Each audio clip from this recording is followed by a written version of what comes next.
The broadcast is now starting. All attendees are in listen-only mode.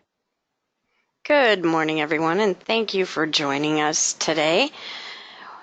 I appreciate you taking time out of your busy schedules to join us as we are going to cover One America's asset care product more in depth than we did in the last webinar.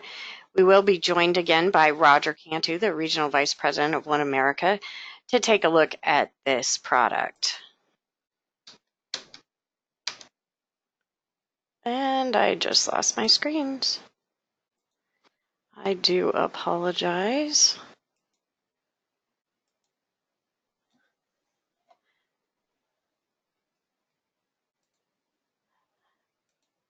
Okay.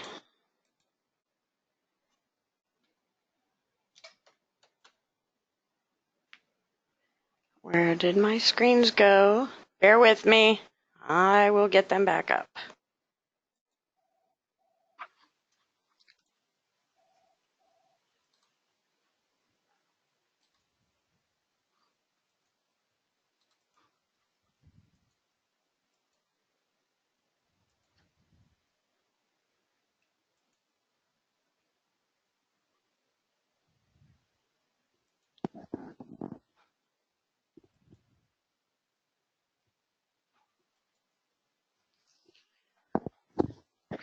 Nicole, this is Roger. I'm Hey. on right now.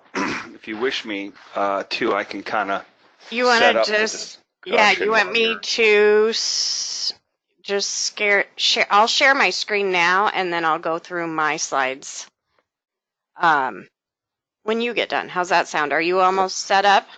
I'm ready. Okay. We're going to do this backwards today, everybody. Okay. There we go. So let's just make sure that you're seeing the right screen. Nope, let's switch those. And good. Okay.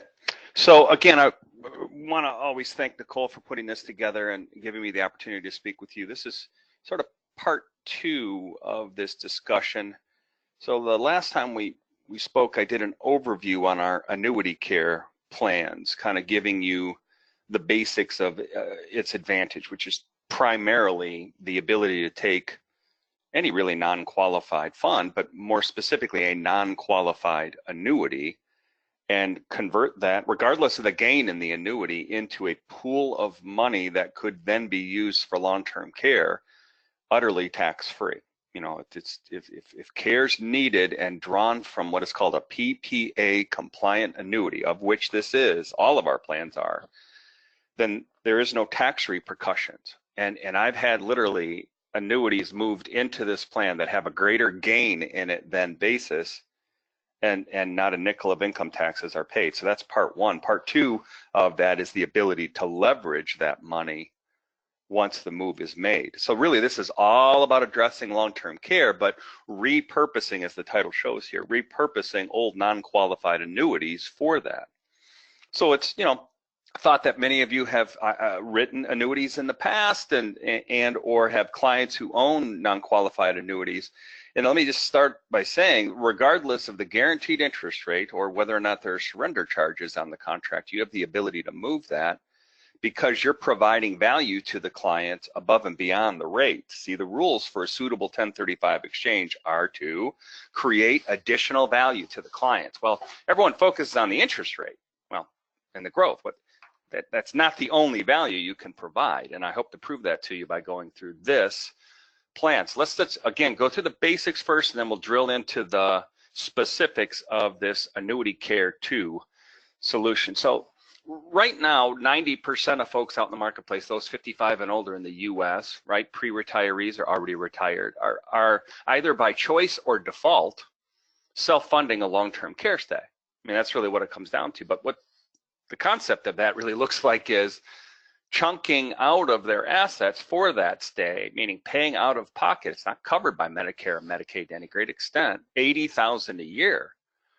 right? So that's an individual or a couple, and they're going to pull that down from their portfolio each and every year and expose potentially the entire portfolio to that loss. Not only that, but by paying out of pocket, you often pull your family in to help care for it, to manage those expenses. Where if you just reposition that sum of money into a life-based plan and or annuity-based plan, you can create not only tax advantage, but immediate leverage on that money for that purpose. And our focus is going to be on the annuity-based solution. We have really two styles, a life insurance-based solution, that's asset care, and an annuity-based solution. So our focus today will be on Annuity Care 2, and let me share with you what we're potentially doing for clients. Again, I just want to stress that any way to look at this contract, meaning this annuity, other than long-term care, is you're looking at it with the wrong set of eyes, right? It's all the advantages are piled onto it for long-term care, not interest rate or surrender charge or income stream for buying groceries, right? But income stream for long-term care is a different matter. So rather than expose your portfolio at 80,000 a clip every year, why not reposition, in this case, a non-qualified annuity worth $200,000, right? Well, if you, and you're going to see this here in a minute with a stat, but if you ask clients, is this annuity, it doesn't look like you need it for income, is this annuity you own $200,000, half of which is gain, let's say you put $100,000 in, it's grown by an additional 100. Is this on the short list of assets you would use should you need long-term care or should you have a chronic health issue? And generally the answer is, well, yeah, that's going to be on the short list. Well, right now it's taxable, meaning you're not going to really ultimately get the 200. You're going to get about 175 of that because, again, math, 100,000 of it's gain. You withdraw money from a non-qualified annuity, it's taxable to the extent of gain. So really using this annuity where it is for long-term care, assuming a 25% tax bracket, you're going to pay the government $25,000 and net 175. How long will that address long-term care? Couple years, right?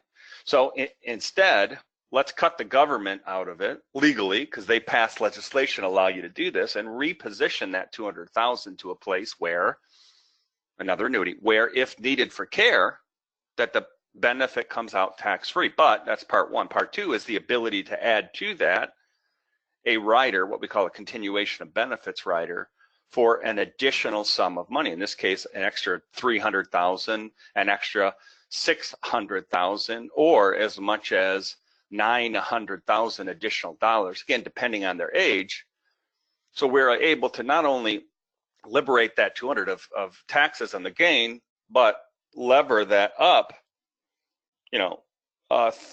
3 additional years, 6 additional years, or 9 additional years. That's the 500, 800, and 1.1 million. And again, every nickel of that would come out without any income taxes. Now, this all came as a result of the Pension Protection Act. Now, frankly, truth be told, this is a document that's 1,283 pages long. It wasn't my summer reading, right, when it passed. It actually passed in 2006. But it went into effect in 2010. And the PPA legislation, most of which was revising how pensions are treated, but a page and a half of that legislation characterized, identified a style of non-qualified annuity deemed a PPA compliant annuity that when paid out for long-term care, home, nursing, assisted living, that there would be no tax repercussions on the gain after that date of January 1st, 2010. So this is 9 years ago that this legislation has been on the books, but few have adopted it because, frankly, they see these non-qualified annuities that like, oh, yeah, it's got a guaranteed interest rate of 3%. I can't move it to a contract that has a guarantee of 1%. You absolutely can, and you can do a better job for the clients. You can reposition that money for a tax-free advantage and leverage. So very simply, this 100,000 a basis and 100,000 a gain annuity, again, where it is, 99% of annuities are not PPA compliant. They would have to be moved, 1035 exchanged, in order to get that advantage. So you 1035 it to a PPA compliant annuity, in this case, Annuity Care, and an internal charge comes like an M&E charge on a variable annuity. It's not a VA. You don't have to have a securities license. It's a fixed contract, but like or similar to an internal charge, which is also tax-free, that would come out without taxes and buy an additional benefit, right? So not only are you repositioning it for a tax advantage, but you're repositioning it for a lever up into that 500, 800,000 or 1.1 million, right? Now, why might this be an advantage? Well, it goes back to my question I asked earlier. Remember, if you have this non-qualified annuity, is this annuity on the short list of assets you would use to pay for care? Yes. Well, where it is, it would be taxable. If I could show you a way to reposition that to a place where it would be tax-free and maybe even worth considerably more, would that be of interest? Well, I'm telling you, 73% of them it would be. Here's why. The Gallup poll in 2009, so it's 10 years old. Actually, the numbers have gone up, I found out recently. But when polled, non-qualified annuity owners said the reason behind it, the reason they intend to use it, 83%, is to avoid being a financial burden on their children. Now that's huge. But let's drill it down, sharpen the pencil a bit more. 73 folks, almost 73%, almost 3/4 of them intend to use their annuity as an emergency fund for catastrophic illness or, look at that, nursing home. So they're telling you outright that my non-qualified annuity is my self-funding account for long-term care. Well, why leave it in a position where it's taxable and it's dollar for dollar when it could be tax-free and 50 cents on the dollar? And that's really what the intent of Annuity Care 2 is. Now, with all of our solutions on the annuity chassis, there's two pieces to the puzzle, really any of our contracts, right? That is a base policy that pays out first. In this case, the base policy on the left there is a PPA compliant annuity that, when needed for care, has a very aggressive payout. In this case, for an individual, that's what the single and joint is at the top. For an individual, it would pay out, meaning it would allow you access to it in 24 months. So it's not a 10% free withdrawal. I mean, we're talking, really roughly 4% per month of the annuity value, right? So if it's written on an individual. However, you can do this on a joint basis, meaning a husband and wife could be written on the plan, even though the husband is the annuity owner. He can add the wife. If that's done, then that annuity liquidates, again, for long-term care over 30 months or 2.5 years. There's the age range you can write it. It's non-qualified only on Annuity Care 2. And the COB, or continuation of benefits rider, must be included. One of these additional, or part 2 of this, must be included. And it's paid for with internal charges. When those charges come out, no taxes. So they're going to determine, their age will as well, how much they can add to that. They could add an additional 36, an additional 72, or an additional 108 more months. So for instance, on a single life, right, if you did Annuity Care 2 and you added the 36-month rider, well, that would be a total of, 60 months, right, or roughly 5 years, and then 72 and so forth.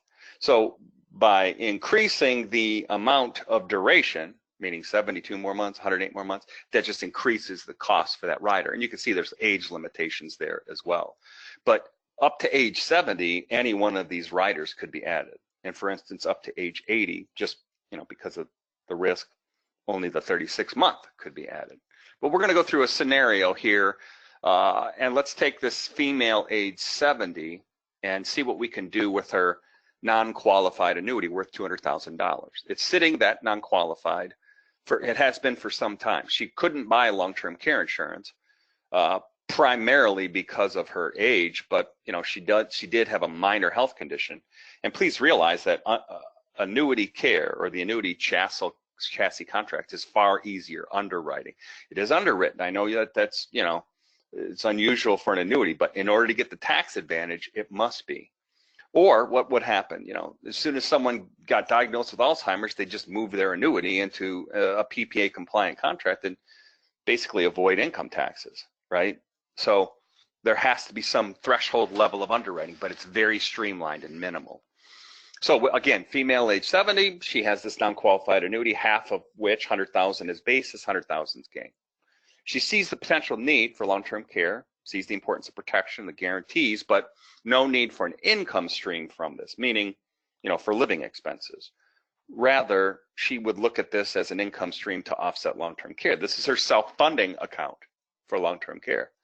Well, she's going to net 175, assuming she's in a 25% tax bracket, right? And why bonus the government, right? So the growth on it is secondary, and creating leverage for care, the last one there, is primary. So here's how it might work for her age 70. So first of all, if she were to, again, leave it where it is, she'll net 175 after taxes. If she 1035s exchanges, so no taxes, moves it into this PPA compliant annuity and makes withdrawals, just out of the annuity for long-term care, she's going to have $8,300 a month of tax-free money. I'm sure you can do the math on that. That's north of, geez, what's the math on that? 100,000, right? 100,000, right? Because it's going to draw down in 2 years. That makes sense. So no taxes are paid on that, and really all by itself, the base is it makes sense to do it. Now keep in mind, you do have to add one of these riders. So a monthly charge, the smallest monthly charge would come out, and by her, the first level is an additional 36 months, or an additional bucket of $300,000. So it'd be a total of $500,000 she would have levered that up to. So just follow my math on this. If she does that, has that fee come out, smallest fee, it's not gonna, there's no 1099 because it's PPA compliant. And now she has $8,300 a month, right? $100,000 a year for 5 years. Next, pays a little bit more fee, right? Still tax-free. And that would buy her 6 or additional years, or 600,000 more to her annuity, plus the pool of money, 800 or 600,000, gives her a total of 800,000. So now she has $8,300 a month for long-term care, home care included, for 8 years. And then we keep going. If she wants to go for the gusto, get the biggest benefit, that monthly charge would be at its highest amount, still tax-free, and lever that up by an additional 9 years. 2 plus 9, folks, that's $1.1 million. Right? So that's the potential opportunity. Now, I'll tell you, at that point, for that kind of lever up at her age, the fee, right, coming out may exceed the interest rate. So actually her annuity value may go down over time. I've actually sold it to clients who know, understandably and willingly go into the contract with the principal balance going down. And you're thinking, why would they ever do that? Because long-term care is more important to them than the principal balance, what would go to the heirs. Long-term care is more important to them, coverage for long-term care is more important to them than the interest rate. To be able to take something that you can rob the government of its taxes on totally legally, right, this non-qualified annuity, and have a fee come out that, yes, may reduce the principal balance at the highest amount, but give them a pool of money at $1.1 million, an 11-year benefit, I'm telling you, they'll see the advantages of it very quickly. But you just have to go out there and show the clients and present them that advantage.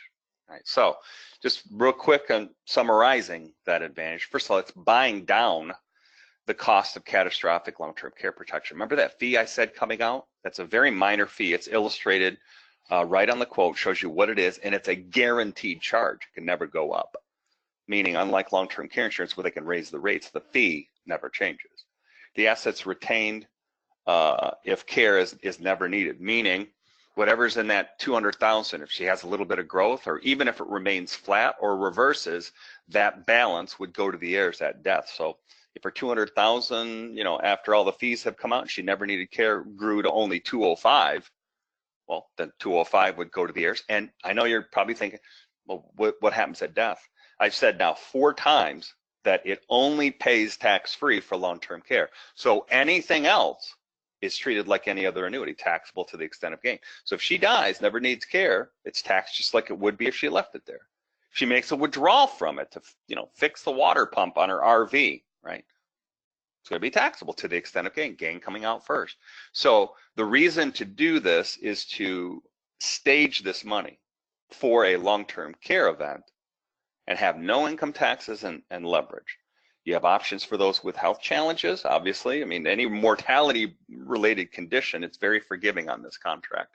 And the rider provides that additional long-term care coverage if the base annuity is fully depleted. That's what that COB is designed to do. So we have the ability to move an existing annuity without taxation. That's the 1035. It grows tax-deferred during the process. The fee coming out to buy the rider is tax-free. And then any payment made from base and rider, even if the whole thing gets exhausted, again, because it's PPA compliant, are tax-free. So all Nicole needs to get started, I'm going to give you an incentive to try to take advantage of that and identify some candidates for her to illustrate. Number one is how they plan to fund it. You know, that could be cash, right? But you know, I'm illustrating this as a way to repurpose an existing annuity. So assuming you have maybe an old annuity book, you have the ability to go into that, find those contracts, approach the client, and we can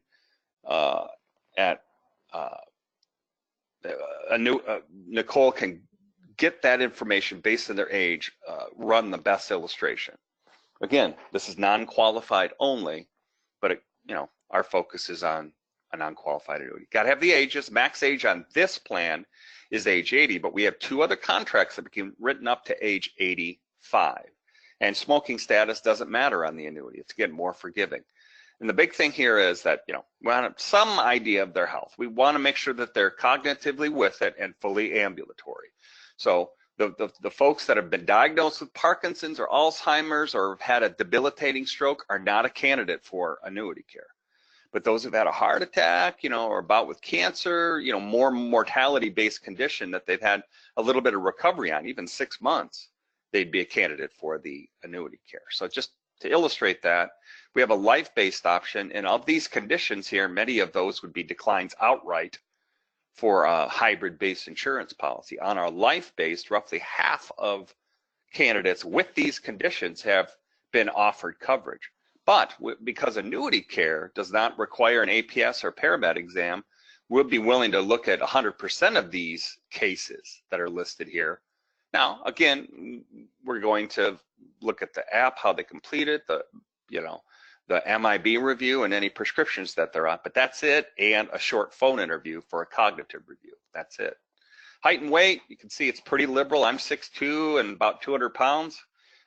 You know, I could add 130 pounds to me or 160 pounds to do more of a traditional underwriting. But again, regardless, with annuity care, you know, as long as you're within, if you're 363 pounds and you're 6'2", you're not a candidate for annuity care. But folks, 6'2" at 362, that's pretty liberal underwriting. So again, what sets us apart? We have both the life and the annuity-based solutions. I haven't discussed the life-based. They do have some legs for sure and worth exploring, but if your focus is annuities, then annuity care is your huckleberry.